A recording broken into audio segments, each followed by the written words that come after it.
प्रभु जी राधे राधे। आप सबको राधे राधे राधे। आप सभी स्वस्थ होंगे, अच्छे होंगे, खुश होंगे। आपको मैं एक आज छोटा सा बहुत ही सुंदर प्रसंग कथा सुनाऊंगा। प्रसंग का नाम है राम काज करबे को आतुर। एक बार भरत जी, लक्ष्मण जी, शत्रुघ्न और सीता जी ने आपस में बातचीत की कि प्रभु जी की सेवा का कार्य सारा का सारा हनुमान जी ने संभाल लिया है और हमें सेवा का मौका ही नहीं देते, और सारी की सारी सेवा जो है वो हनुमान ने ले रखी है। इसलिए अब हम हनुमान जी को किसी प्रकार की सेवा प्रभु की करने नहीं देंगे।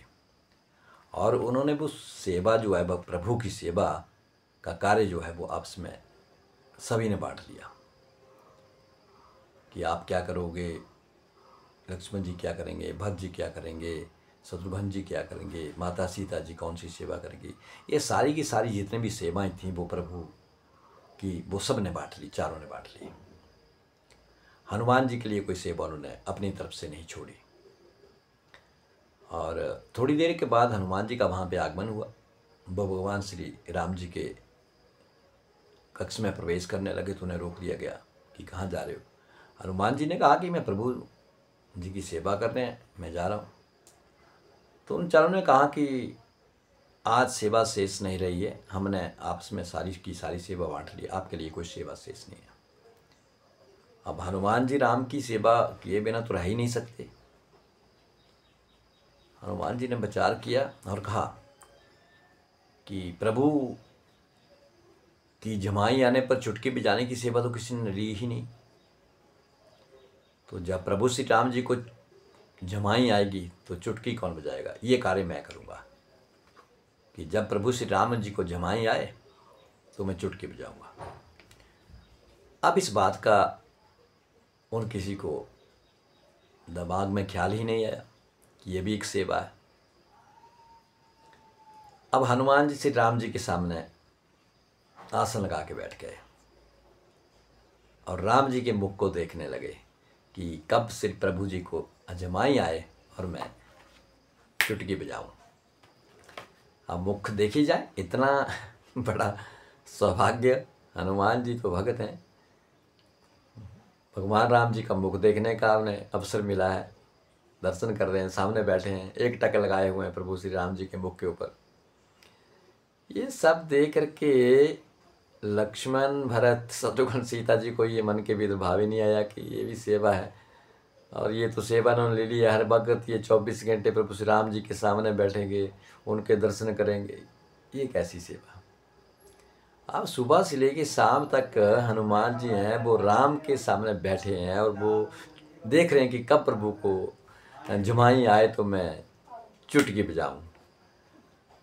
अब शाम का समय हो गया, प्रभु जी के सोने का भी समय हो गया। लक्ष्मण जी ने कहा कि अब आपको जाना, इधर से जाना चाहिए, प्रभु ने आराम करना है। हनुमान जी कहते हैं कैसे जाऊं मैं, ना जाने कब प्रभु को जमाई आ जाए और मुझे चुटकी बजानी पड़े, मैं चुटकी बजाना चाहता हूँ। लेकिन नहीं माने, वो जैसे तैसे करके हनुमान जी को उन्होंने कक्ष से बाहर कर दिया। हनुमान जी महल की छत के ऊपर जाकर के बैठ गए और वहाँ पर बैठ करके उन्होंने चुटकी बजाना शुरू कर दिया। अब उनके भीतर विचार है, ना जाने प्रभु को कब जमाई आ जाए, और वो चुटकी बजाना शुरू कर दिया। बस बैठे बैठे राम राम राम राम और चुटकी बजाई जाए। अब क्या हुआ कि सुबह का समय हुआ कि प्रभु को जमाई आई और प्रभु का मुख जो है वो खुला का खुला ही रह गया। माता सीता आई, क्या देखा प्रभु श्री राम जी का मुख खुला है, मुख बांधे ही ना हो। लक्ष्मण जी आए, भरत जी आए, शत्रुघ्न आए, तो प्रभु राम जी का मुख बांधे ही ना हो। उन्होंने वैद्यों जी को बुलाया कि क्या कारण हो गया, प्रभु जी का मुख जो है वो बंद नहीं हो रहा है, मुख खुला ही है। तो वैद्य भी आए लेकिन किसी प्रकार का कोई वो हल नहीं कर सके, कोई दवाई नहीं कर सके। गुरु वशिष्ठ जी का प्रवेश हुआ। गुरु वशिष्ठ जी ने भी देखा कि प्रभु श्री राम जी का मुख खुला है, मुख बंद ही नहीं हो रहा है, तो क्या किया जाए। अब वशिष्ठ जी ने देखा कि सभी यहीं पर इकट्ठे हैं, सभी यहाँ पर खड़े हैं, लक्ष्मण जी हैं, भरत जी हैं, शत्रुघ्न जी हैं, माता सीता जी यहीं पर खड़े हैं, लेकिन हनुमान जी नहीं दिखा रहे। जो सबसे प्रेम करने वाले हैं प्रभु श्री राम से, वो नहीं दिखा रहे हैं। उसकी खोज की गई हनुमान जी की, हनुमान कहाँ पे हैं? तो हनुमान की खोज की गई तो हनुमान जी तो महल की छत के ऊपर बैठे हुए हैं और चुटकी बजाने में वो मगन है, बस चुटकी बजाए जा रहे हैं। कहा कि नीचे चलो, प्रभु राम जी का मुख खुला है, वो बंद ही नहीं हो रहा है। अब हनुमान जी नीचे गए और जैसे ही नीचे गए भगवान जी के मुख को उन्होंने खुला देखा तो उन्होंने चुटकी जो बजा रहे थे वो चुटकी बजाना बंद कर दिया। और जैसे ही चुटकी बजाना बंद की तो प्रभु जी का जो मुख था वो बंद हो गया। इस कथा का प्रसंग है क्या? इस कथा का मेरा कहने का तात्पर्य क्या है? इस कथा का कहने का तात्पर्य है कि जो प्रभु का भक्त है, जो प्रभु की सेवा करना चाहता है, भगवान उसे सेवा का मौका अवश्य ही देना चाहते हैं। हम उसे भले ही प्रभु से दूर करने की कोशिश करें, लेकिन जो प्रभु का प्रिय भक्त है उसको प्रभु अपने हृदय से दूर नहीं करते। और किसी के मन में ये भाव भी नहीं था कि जमाई आने पर भी चुटकी बजाई जाए और ये कार्य हम ले लें, क्योंकि प्रभु हम आपको भी अगर चुटकी आती है ना तो कई बार हमें चुटकी जमाई आती है तो हमें भी चुटकी बजाते हैं। तो ये सब लीला हनुमान जी के चुटकी बजाने के कारण ही प्रभु ने की। प्रभु भी नहीं चाहते, हनुमान जी को अपने से दूर नहीं करना चाहते, तो प्रभु जी ने अपना मुख खोल दिया। क्यों?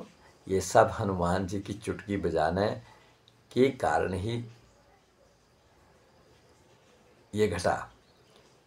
क्योंकि भगवान या लीला इसलिए भी की कि जैसे भूखे को अन्न, प्यासे को पानी चाहिए, ऐसे ही सेवा के लिए आतुर हनुमान जी को सेवा का अवसर देना ही चाहिए। वो मेरे प्रिय भक्त हैं, वो सेवा बंद नहीं करनी चाहिए हनुमान जी की। फिर भरत आदि भाइयों ने ऐसा आग्रह नहीं किया, दोबारा हनुमान जी से नहीं कुछ कहा कि आप सेवा करें नहीं करें। उन्हें छूट दे दी कि जिस तरह से आप सेवा करना चाहते हैं प्रभु की, आपको सेवा करने का अधिकार है। इसलिए हम भी प्रभु की सेवा करना चाहते हैं। हम सोचते हैं कि कोई सेवा कार्य कर रहा है, किसी भी कार्य में सेवा कर रहा है, मंदिर में सेवा कर रहा है, प्रभु की सेवा कर रहा है या गरीबों की सेवा कर रहा है, बहुत अच्छी बात है। लेकिन कई बार हम सोचते हैं यार यही सेवा कर रहा है, ये क्यों सेवा कर रहा है, इसको हटाओ यहाँ से, हम सेवा करेंगे। लेकिन प्रभु ऐसा नहीं करना चाहिए। हर किसी का अपना अपना भाव होता है, हर किसी की अपनी अपनी आस्था होता है सेवा के प्रति। तो हर किसी को सेवा करने का अधिकार है, हर किसी को सेवा का मौका देना चाहिए और सेवा करनी भी चाहिए। वो चाहे प्रभु श्री राम जी की हो, किसी भी देवी देवता की सेवा हो, या समाज में गरीबों की सेवा हो, या बीमार हैं कोई या लाचार हैं उनकी सेवा हो, या मंदिर में कोई सेवा हो, हमें सेवा अवश्य करनी चाहिए, अवश्य ही करनी चाहिए। इससे और मन के भीतर ये भाव भी नहीं रखना है कि हम सेवा कर रहे हैं हमें ये फल मिलेगा। फल की चिंता नहीं करनी है, निष्काम होकर के प्रभु का ध्यान करना है, स्मरण करना, उनकी सेवा में लगे रहना है। नित्य प्रति उनकी सेवा कीजिए, अवश्य ही आपके ऊपर प्रभु की कृपा दृष्टि हमेशा बनी रहेगी। तो आपको ये प्रसंग कैसा लगा? अवश्य ही इस प्रसंग को लाइक करें और शेयर करें और हौसला अफजाई करें। आप सबको राधे राधे।